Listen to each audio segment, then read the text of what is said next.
Porque el día que ocupamos el Carrefour del Mercadona sabíamos perfectamente que eso era una navaja de doble filo. Era para denunciar, pero también lo podían denunciar nosotros, como una especie de robo, de saqueo, etc.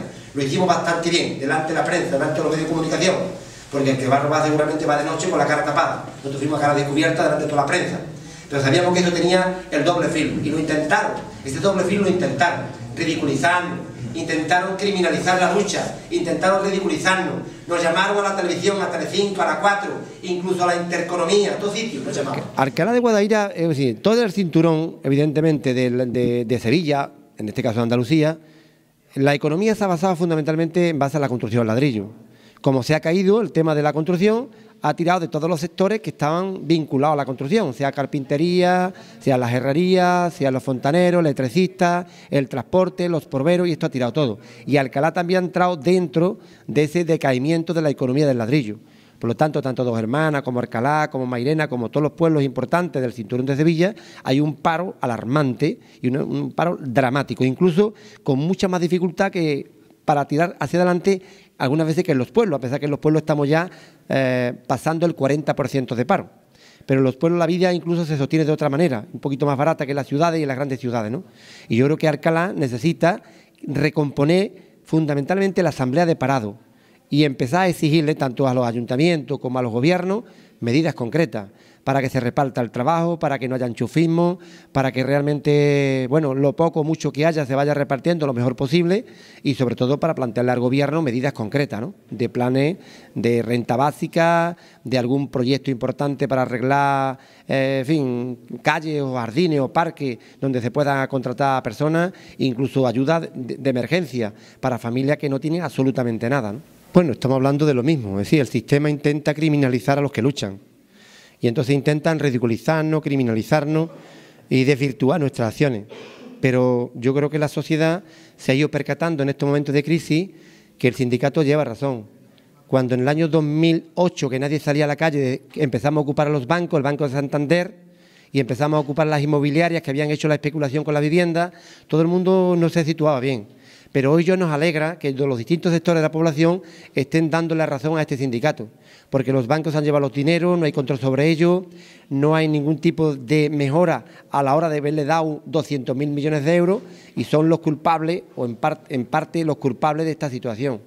Y cuando hemos ocupado fincas decía que las tierras, pero ahora se da cuenta la gente que si no hay cooperativa, que si la finca no está en manos del pueblo, de los trabajadores, de los ayuntamientos, de la Junta, pues realmente los terratenientes no se preocupan de generar riqueza en las comarcas y en los pueblos.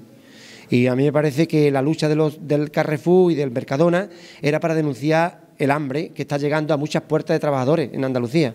En Andalucía hay 400.000 familias que todos los miembros están en paro, 350.000 que ningún miembro cobra absolutamente nada. Es decir, que tenemos cerca de 2 millones de gente realmente en la pobreza en este territorio. Y entonces había que denunciar eso. Y por eso ocupamos el Carrefour y el Mercadona, para sustraer artículos de primera necesidad y para dárselos a familias necesitadas, la Corrala en Sevilla y ayuntamientos concretos de las sierras de Cádiz. Y esa acción intentaron criminalizarla, pero se ha dado cuenta la sociedad que no han podido criminalizarla. Ha tenido un boom fuerte en los medios mediáticos y realmente nos han situado como un sindicato que no solamente lucha a favor del trabajador que tiene un convenio, sino del parado, de las personas que pasan necesidades. Sí, que el sindicato se ha convertido en un sindicato, pero una especie de movimiento contestatario realmente para ilusionar a la gente que salgan a la calle contra todo este sistema tan injusto. Bueno, ahora estos meses estamos preparando un concierto el día 27 de febrero para recaudar fondos, va a ser en Marinalida, un concierto donde actuarán grupos musicales, Cape, Los Chicos del Maíz, en fin, Aute, un montón de cantautores, para recaudar fondos para las multas, para la represión. El día 28 estamos citando una gran manifestación y concentración en el Parlamento andaluz, como Día de Andalucía, el día 28, Andalucía tiene el día 4 y el día 28 que se celebran, y con todas las organizaciones sindicales y políticas de Andalucía, no con la oficialidad, pero el sindicato convocó el otro día una reunión en Sevilla y había 41 organizaciones, 41. Estaba prácticamente toda la izquierda, todos los movimientos sociales realmente interesados en hacer esa convocatoria el día 28, porque tenemos que convertir el día 28 en el 4 de diciembre del año 77. Todo el mundo a la calle, contra el pago de la deuda, contra los recortes, venga de donde vengan, y sobre todo por esta tierra, por Andalucía. Y cuando decimos por Andalucía y por esta tierra, no incluimos a los terratenientes, ni a los especuladores, ni a los rateros, ni a los sinvergüenzas, al pueblo trabajador, al 90% del pueblo trabajador, campesinos, autónomos, pequeñas empresas, pensionistas, funcionariados, todos. Y el día 28 será una gran movilización en Sevilla y le estaremos dando cuerpo a un frente que estamos abiertos en Andalucía para convertir esta tierra realmente en una pesadilla para todos los que están haciendo una política totalmente contraria al pueblo. Bueno, el objetivo que tiene es poner una herramienta que hace tiempo ya que pusimos en marcha, que es el Sindicato de los Trabajadores al servicio de los trabajadores de Alcalá. Creo que es fundamental que los ciudadanos, en este caso los trabajadores, tanto parados como no parados, como los que trabajan, como los que pueden encontrar empleo en el día de mañana, tengan una trinchera donde defenderse y donde desde ahí pelear en favor de sus intereses, ¿no? Y a mí me parece que Alcalá, que es una ciudad con mucho paro, me atrevo a decir que supera ya el 35% de paro, la media de Andalucía, es necesario que los trabajadores se organicen en proyectos y en colectivos que tienen una visión distinta a otros sindicatos de la vida y de la realidad social, ¿no? Y el que hoy se abra esta sede aquí, en Alcalá, que son ya muchas las que se están abriendo desde este verano. Sí, estaba hablando con un compañero que en Cádiz se acaban de abrir 10 sedes nuevas, en Cádiz, la provincia de Cádiz. Y en Andalucía estamos hablando por lo menos de 20 sedes nuevas, lo que estamos hablando, ¿no? De inauguración de sedes, de afiliación nueva. Es importante y además es gratificante que Alcalá, que es una ciudad muy importante en el cinturón de Sevilla, de esta provincia, pues tenga un sindicato como este instalado aquí en esta ciudad. Bueno, yo creo que esto es un motivo más para que los trabajadores veamos claramente que los políticos no nos representan. Los políticos se han convertido en una casta aparte del pueblo. Ellos tienen los votos, pero nunca tienen la legitimidad del pueblo.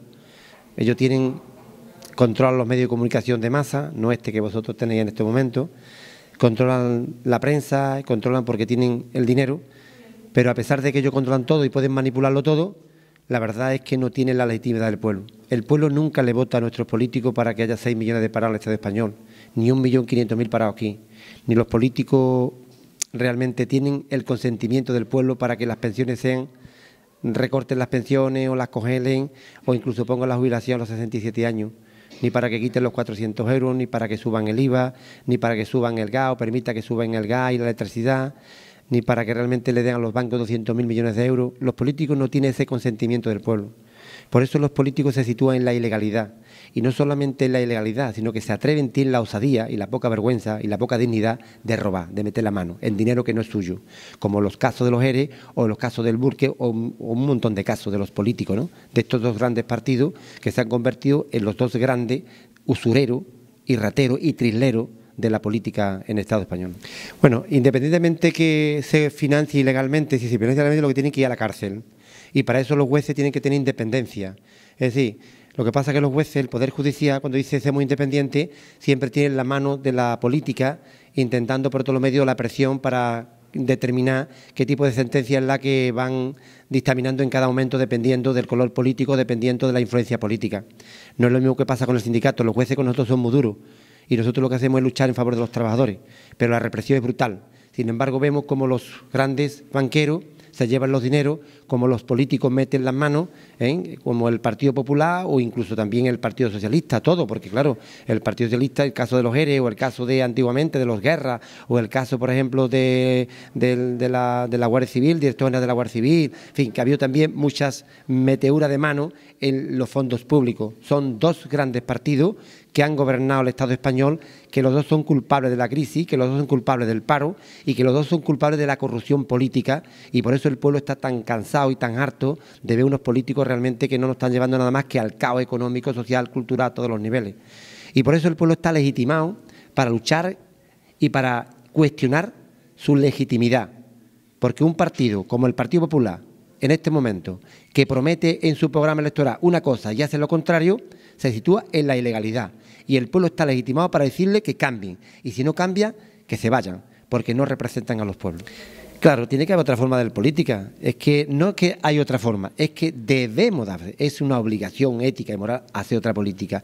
La política es una especie de devoción, de creencia en las cosas, de servir al pueblo, no servirse de él.